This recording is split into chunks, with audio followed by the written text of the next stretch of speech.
did not see emphasis in the financial sector. You will see the former Prime Minister of Britain called Mr. Tony Blair. One time in 1980 he said that Africa is a scar on the conscience of the world. One of the most painful statements I've ever heard, condescending. And any sensible Africa took umbrage. Today, Tony Blair is the advisor of many African countries. And some of you will come from central banks where Tony Blair is advising. Do you think he advises your central bank for your benefit? No, he cannot. He does it for the benefit of his country. And do I begrudge him? No. For the people who work numbers, I am giving you free advice that those of you who are holding dollars, you shortly might go into losses. Professor PLO Lumumba, a renowned African scholar, has long advocated for the idea of de-dollarization, and it is exciting to see it finally being put into action. Countries like Kenya, Tanzania, and Gambia are leading the way and setting an example for others to follow. There are plans set in place to start by creating an East African currency, and the steps towards it are fruitful, as we can see Kenya has begun trading fuel with its own currency, Tanzania, and many African countries have followed suit. Country like South Africa has joined BRICS, whose aim is to create a currency that will rival the dollar. Without 33 currencies in Africa. 33 currencies. None of which is used to conclude transactions anywhere. I come to Addis Ababa, Ethiopia, and I show my shilling. They say, what is this? But let me show the dollar. Oh, this is it. Let me show the euro. This is it.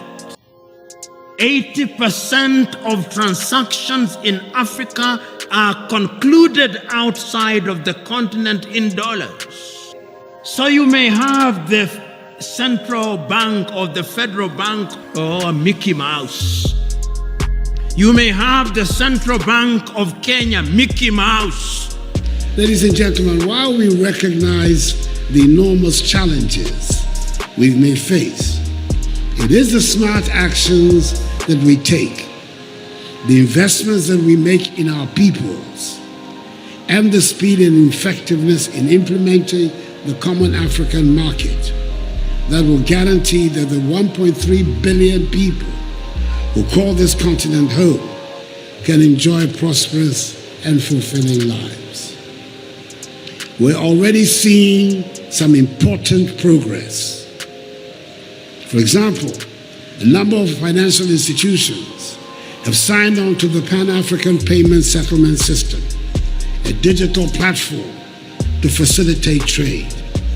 It is a significant step towards the creation of the single currency, which will be a major facilitator of the effectiveness of the single market.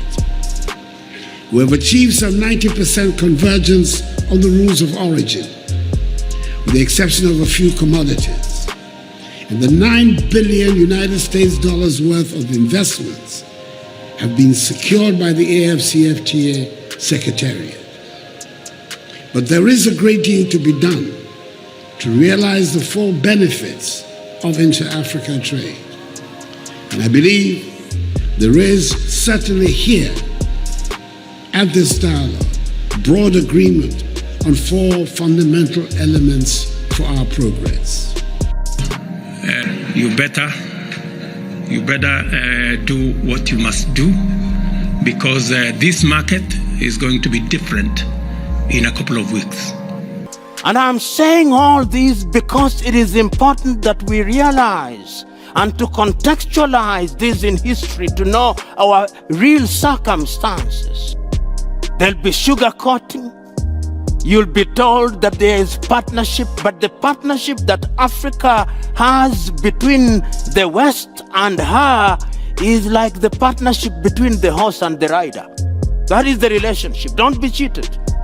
The reality is we are weak. If I want to move money from South Africa to Nairobi, the Federal Bank of South Africa will ask many questions. and then I'll provide a SWIFT number. Then the intermediary bank will be in New York, not in Mozambique, in New York. You can be switched off in the twinkling of an eye and you are back in the dark ages. There's a saying in Mai, when you are milking a borrowed cow, you must always look towards the gate because the owner may come at any time. And I'm saying that Africa is milking borrowed cows. Africa Agenda 2063, which came into force in the year 2013, was one of the emblematic resolutions by the African continent that going forward, we are going to make sure that the African continent becomes a continent that is a major player in the international arena. And these are the 7 pillars that we are going to use to undergird our desire to move in the right direction.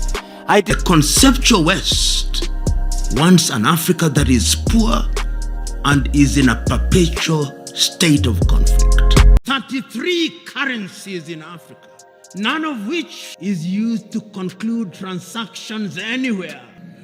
For the people who work numbers, I am giving you free advice that those of you who are holding dollars, you surely might go into losses. A digital platform to facilitate trade. It is a significant step towards the creation of the single currency, which will be a major facilitator of the effectiveness of the single market.